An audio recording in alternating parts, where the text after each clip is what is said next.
Hello, Internet. Let's talk fights. All right, guys.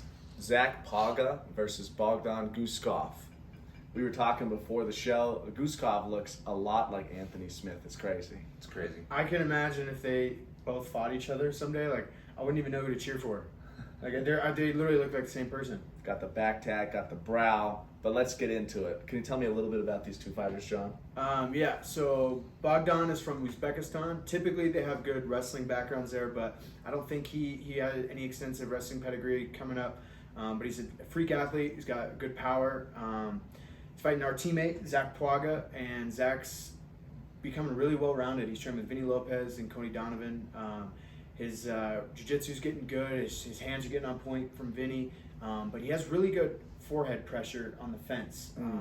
From my rounds with him, I'm always, at least the first time I sparred with him, I just did not expect him to use his head to keep people on the cage. It was really hard to get off the cage. We saw it with Jordan Wright. It paid dividends for him there. Won that fight, landed some big elbows just from winning the head position battle.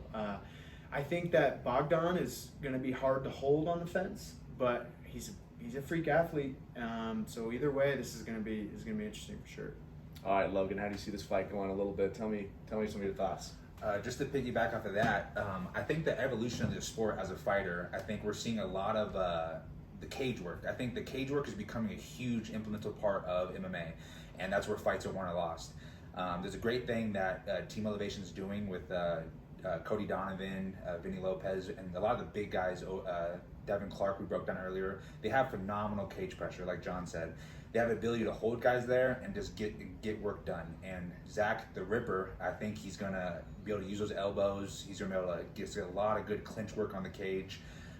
Bogdan, he has fought some good guys. I think his last fight was Volkan Ozdemir. Yep. And I believe, was that a decision or was that a submission? He got submitted. Yep. But he's a tough guy to fight.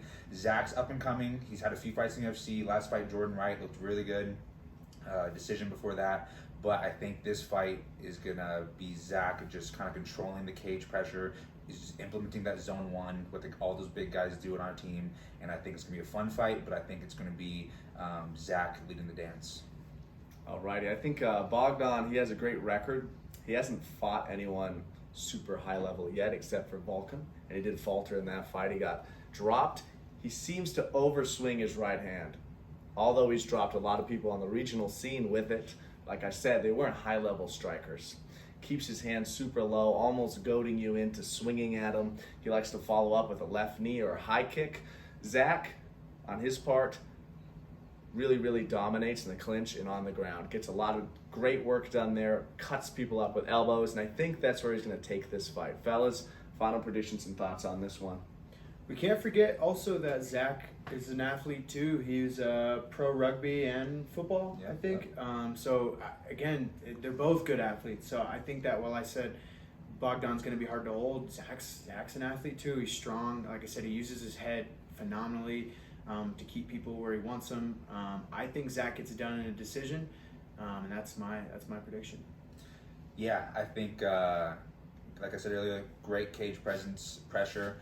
They call him a Ripper for a reason, so I think he's going to be landing those elbows. And if that big brow Bogdan has, I think that might come to a doctor stoppage if it opens him up early. That, or I think it goes to decision with unanimous. Zach just kind of getting that cage pressure. I'm going to go with Zach with a finish on this one. I think his level's above Bogdan, and I think Bogdan has a kill or beat kill kind of style. I think Bogdan comes out really hot early, starts to fade as the fight progresses. I think Zach gets this done with a late second round TKO. Thanks for watching.